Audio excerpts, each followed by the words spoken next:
చిన్నప్పుడు చెట్లు గీస్తే అంత పెద్ద అదేం లేకుండే. ఆ, ఒక 10 సంవత్సరాలు దుబాయ్ పోయి వచ్చిన తర్వాత ఆ,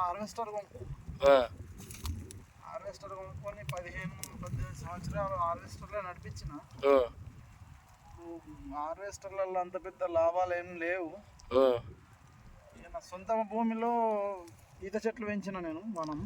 ఆ. ఈత చెట్లు పెంచి ఇప్పుడు నా సొంత భూమిలో పెంచుకొని లైసెన్స్ తీసుకొని ఈత చెట్లు గీసుకుంటున్నా. ఉమ్. స్వచ్ఛమైన ఈత కళ్ళు అమ్ముతున్నా నేను ఇప్పుడు. చాలా సంతోషంగా ఉంది. ఇప్పుడు సాటిస్ఫాక్షన్ చాలా బాగుంది. ఎన్ని సంవత్సరాల క్రితం ఇప్పుడు నీకు ఈ ఆలోచన ఎందుకు రాలేదు? మరి చెట్లు పెంచాలా, తోటల ఇలా గీయాలా, ఈ చెట్ల లాభం ఉన్నది, ఈ కళ్ళతోని లాభం ఉన్నదని, హార్వెస్టర్తో లాభం ఉన్నదని ఆలోచన పోయినాం. ఈ ఆలోచన నీకు ఎట్లా తట్టింది మళ్ళీ ఎన్ని సంవత్సరాలకు?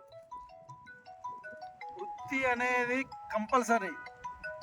నేను గతంలో వృత్తి నేర్చి గీత వృత్తిలో అభివృద్ధి లేక లాభాలు లేక విదేశాలకు వెళ్ళిన.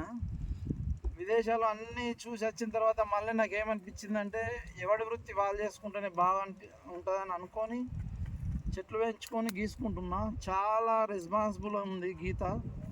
కళ్ళు అమ్ముకోవడం వల్ల చాలా సంతోషంగా ఉంది. హార్వెస్టర్ నడిపించిన దానికంటే 100 రెట్ల ఆనందంగా ఉంది.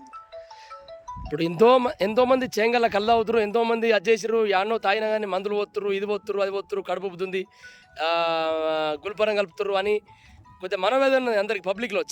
ఈ చేంగల కళ్ళాలంటే భయం పడుతున్నారు. ఎందుకు భయం పడుతున్నారు అంటే ఇది అన్నీ ఇట్లా నీళ్ళు కలిపి అది కలిపి మందు వేసి అమ్ముతుర్రు, ఇంటికి వచ్చినాక కడుపు ఉబ్బుతుంది, మంచిగా అనిపిస్తున్నట్టు.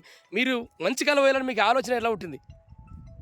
నేను సొంతంగా చెట్లు పెంచుకున్నా కాబట్టి నాకు ఖర్చు అనేది లేదు. తాగేవారికి మంచి కళ్ళు వద్దామనే ఆలోచనతోటి ఎలాంటి చక్కెర వేయకుండా స్వచ్ఛమైన కళ్ళే పోస్తున్నా. నా కళ్ళు పొద్దున 6:30కే కంప్లీట్ అయిపోతుంది. చాలా గుడ్ ఆనంద్ గౌడ్ గారు చాలా మంచి డిసిషన్ తీసుకున్నారు. చాలా ఇలాగే ఎప్పుడు మీరు చేంగల్ ప్రజలకు అండదండగా ఉండాలని, ఇలా మంచి కళ్ళు వేయాలని, చాలా మంచి డిసిషన్ తీసుకోవాలని. Good luck, all the best Anand Goud గారు. కాల్ వస్తుంది రేపటికి ఇప్పుడే. ఓకే ఆనంద్ గౌడ్. ఓకే.